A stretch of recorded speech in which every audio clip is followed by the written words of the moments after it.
In 1919, war veterans came home to find little employment and wages to be inconsistent with the increased cost of living perpetuated by inflation due to the war. Furthermore, wage negotiations between the city of Winnipeg and the city's workforce were turning into a stalemate. The only possible way to increase wages was to hold a strike against the ruling power. The capitalist elite utilized power in the form of the Northwest Mounted Police and anti-Bolshevik campaigns to oppress the working class. Due to the Russian Bolshevik Revolution, the capitalist elite Canadian government feared for a similar uprising, which was how they interpreted the strike. This fear gave the government justification to round up and jail active working class leaders advocating for the working class right to strike. Attracting federal attention, the Northwest Mounted Police were sent in to resolve the issue, and on June 21st they attacked a group of protesters, killing one and injuring at least 30 others. Let no one build walls to divide us, walls of hatred nor walls of stone. This law has never been invoked in peacetime. It suspends basic civil rights and liberties. It allows police searches and arrests without warrants, and prolonged detentions without charges and without the right to see a lawyer. Hundreds of raids and arrests begin immediately. When Trudeau invoked the War Measures Act on October 16, 1970, all civil liberties for every Canadian citizen were suspended. His intentions were to give legitimate power to police in Quebec in order to apprehend and detain suspected or proven members of the FLQ without warrant. Given the FLQ's socialist roots and its revolutionary position, invoking the act was a deliberate attempt by the capitalist elite, Trudeau's government, to isolate and intimidate the left.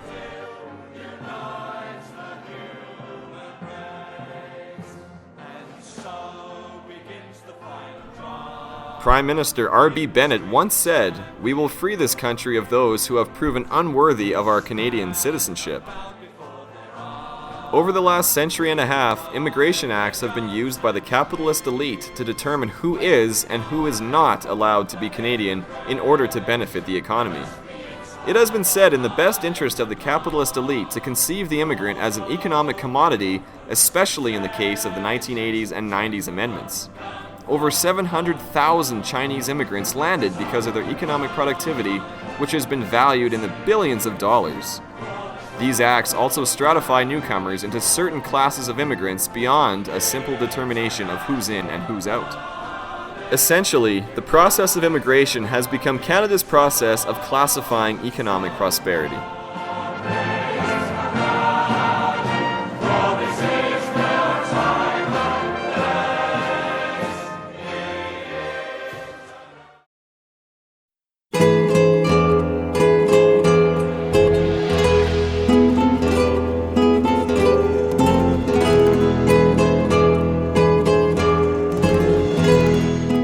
This is our story of Canada.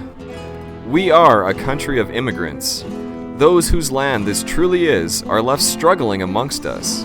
And while our entire nation was built upon immigration, not all of us are labeled as such. We as immigrants are not an inherent people. We are many races, many genders, many religions, and many cultures. Our identity has been constructed by those who claim ownership over this land. Those who did not inherit it, but who took it away. We are the alien enemies, the subalterns. We are those that lie outside of the hegemonic power because of the identity handed to us by the Canadian government.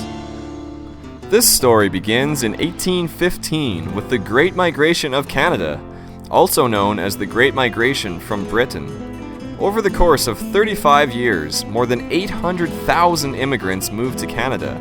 Of these, more than 60% were British.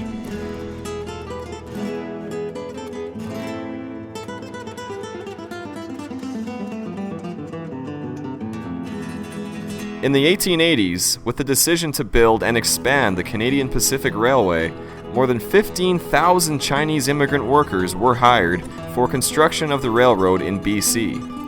After contributing to the completion of the CPR and enduring horrific conditions and abuse in the process, the Government of Canada made it clear that these Chinese immigrants had served their purpose and were no longer welcome. With the Chinese Immigration Act of 1885, the Chinese head tax was imposed.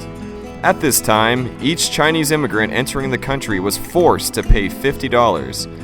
This tax was later increased to $100 in 1900 and again to $500 in 1903, roughly 2 months' pay.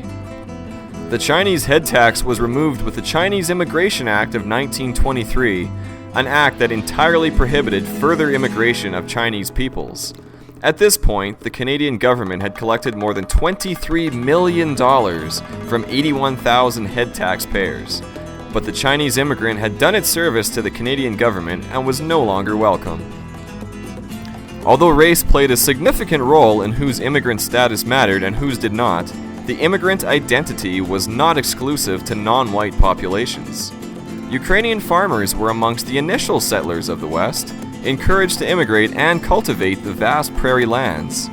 They had endured the hardships of settlement and the difficult weather of the prairies, all in the name of expansion. In the wake of World War I, with Britain going to war with the Austro-Hungarian Empire, the alien enemy identity of the Ukrainian Canadians was enacted through the invocation of the War Measures Act of 1914. Ukrainians were forced to identify themselves to authorities, were interned in various camps across Canada, and forced into intensive labor. It was a time of war, a time when labor was necessary to propel the war machine, that the Canadian government created the identity of the alien enemy as a means of exploitation. Canada's involvement in World War II further speaks to our legacy of exploitation as immigrants. In 1942, after the attack on Pearl Harbor, an order in council enacted by the War Measures Act gave the Canadian government power to intern all persons of Japanese racial origin. This was the second time that the War Measures Act was employed to project the identity of the alien enemy as a means of segregation. More than 22,000 Japanese Canadians, of which 14,000 had Canadian citizenship, were interned. In these camps, the Japanese Canadians were subject to horrendous living conditions and forced intensive labor. Families were torn apart, property and money were seized by the government, and the Japanese Canadians were forced to leave their homes and communities. When the government needed labor to support the home front during a time of war, they managed to find it with the internment of Japanese Canadians. Even at war's end, Japanese Canadians could not shake the alien enemy identity given to them. Almost 4,000 of them were deported at the end of World War II. Between 1995 and 2005, under the Liberal government, new immigrants to Canada had to pay a $975 right-to-landing fee. This fee was reduced to $490 in 2006. Immigration has become an industry in which the Government of Canada is making money. Not only are they turning a profit from immigration, but the immigration system itself is being driven by Canada's pursuance of a skilled labor force. Despite all of this, many immigrants with education, credentials, and experience have been forced to take minimum wage jobs in the service industry. This is due to the ways in which the Canadian government has once again enacted and enforced the immigrant identity as a means of creating outsiders. Look, your company has not achieved post-acquisition economies of scale. Cash is king, and yours is tied up in assets of depreciating value. So, you must liquidate slow-moving inventory and apply for R&D grants.